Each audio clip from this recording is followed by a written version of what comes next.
Bahujan Samaj party के नेता RS Praveen Kumar को मिला लालू प्रसाद यादव का साथ।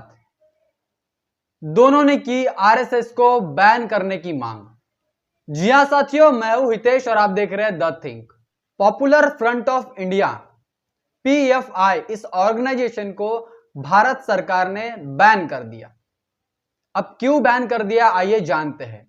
इसलिए बैन कर दिया क्योंकि यह जो संगठन है देश में सांप्रदायिकता को फैला रहा है, देश में द्वेषपूर्ण वातावरण तैयार कर रहा है जहां पर सांप्रदायिक दंगे हो सकते हैं। इसीलिए उसको बंद करने का फैसला इन्होंने लिया है। लेकिन आरएस प्रवीण कुमार का एक बड़ा बयान आया है जहां पर उन्होंने कहा है कि पॉपुलर फ्रंट ऑफ इंडिया एक मुस्लिम संगठन है जो कि दक्षिण भारत में बड़े ही सक्रिय नजर आता है, जहां पर दक्षिण भारत में भारतीय संविधान को लेकर के और पब्लिक पॉलिसी मतलब कि लोगों के लिए सरकार की जो नीतियां है उनके लिए अवेयरनेस लाने का जो काम है ये पॉपुलर फ्रंट ऑफ इंडिया ये ऑर्गेनाइजेशन कर रहा था, जिसको इस बात के लिए भारतीय गवर्नमेंट ने बैन कर दिया कि ये जो है देश में सांप्रदायिकता फैला रही है, देश में द्वेषपूर्ण वातावरण को जो है बना रही है। इस बात के लिए इसको बैन कर दिया है। लेकिन अभी सवाल ये उठ रहा है कि प्रवीण कुमार ने यह सवाल उठाया है भारत सरकार के ऊपर, अगर पीएफआई ये जो संगठन है ये देश में अगर ऐसे वातावरण को फैला रहा है जिसमें सांप्रदायिक दंगे भड़क सकते हैं, जहां पर लोगों की धार्मिक भावनाओं को ठेस पहुंच सकती है, तो तमाम इस देश में आरएसएस जो संगठन है पूरे देश में कहीं ना कहीं सांप्रदायिक दंगों में हमेशा हमको सामने में दिखाई देती है, हमेशा फ्रंट लाइन पर दिखाई देता है। और इसी बात को लेकर के इस संगठन को जो है भारत सरकार ने बैन कर देना चाहिए। आप सभी को नमस्कार। मैं आज खबर मिली है कि भारत सरकार ने पॉपुलर फ्रंट ऑफ इंडिया यानी कि पीएफआई जो भारत में मुस्लिम समाज खास करके दक्षिण भारत में मुस्लिम समाज के अंदर कॉन्स्टिट्यूशनल वैल्यूज यानी कि संविधान के जो हक, संविधान के बारे में जो अवेयरनेस ला रही थी और बहुत सारे वेलफेयर एक्टिविटीज़ कर रही थी साउथ इंडियन स्टेट्स में, काफ़ी खास करके मुस्लिम समाज में, तो वो ऑर्गेनाइजेशन को आज बैन किया गया है। ये बहुत खंडनीय है, ये नहीं होना चाहिए था। और जिस सबूत के ऊपर भारत सरकार ने ये फैसला लिया है वो सबूत के ऊपर हमको न केवल मेरे को, बहुत सारे लोगों को शक है। और सिर्फ 3 राज्यों का रिकमेंडेशन पे, एक उत्तर प्रदेश, दूसरा गुजरात और तीसरा कर्नाटका, सिर्फ 28 राज्य है अपने पास, 3 राज्यों के रिकमेंडेशन के ऊपर ये ऑर्गेनाइजेशन को बैन किया है। ये भी बहुत खंडनीय है।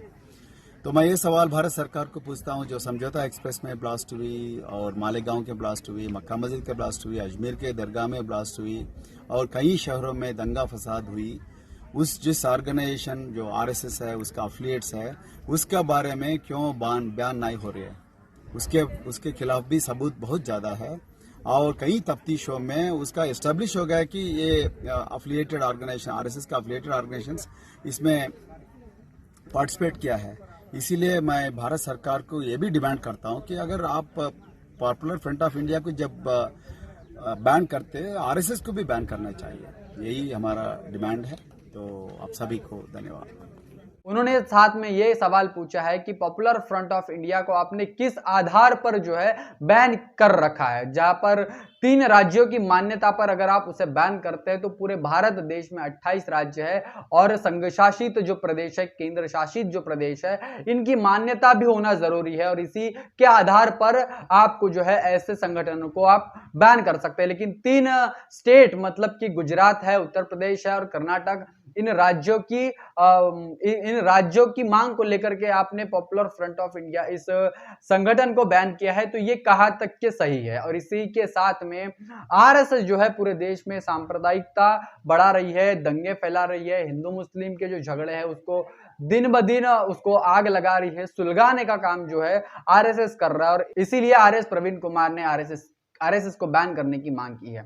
अब देखते हैं कि आरएस प्रवीण कुमार आगे क्या कहते हैं। आरएस प्रवीण कुमार कहते हैं कि आरएसएस ने जो है मालेगांव बॉम्ब स्पॉट में जो है उसका सीधा सीधा हाथ दिखाई दे रहा था। इसके बाद में गुजरात दंगे में जो है आरएसएस का हाथ था। इसके बाद में जो है समझौता एक्सप्रेस में जो बॉम्बिंग हुई है उसमें भी आरएसएस का कहीं ना कहीं डायरेक्ट इनडायरेक्ट जो है हाथ है। मक्का मदीना हुआ, इसके बाद में अजमेर शरीफ में जो बॉम्बिंग हुई, इन सभी जितने भी बड़े ब्लास्ट है, जितनी भी आतंकवादियों को लेकर के गतिविधियां है, इन सभी में डायरेक्ट इनडायरेक्ट आरएसएस का हाथ इनको नजर आ रहा है। लेकिन इस बात को लेकर के आरएसएस को अभी तक के भारत सरकार ने बैन नहीं किया हुआ है। और इसी बात को लेकर के आरएस प्रवीण कुमार ने किया कि अगर ठीक है, पॉपुलर फ्रंट ऑफ इंडिया ये जो देश में सांप्रदायिकता को बढ़ा रही है, दंगे भड़का रही है और तमाम पूरे भारत देश का अगर वातावरण जो है भाईचारे को खत्म करने का काम कर रही, तो ऐसी जो घटनाएं है, ऐसे संगठनों पर बैन लगना चाहिए। लेकिन आरएसएस इसमें प्रमुखता से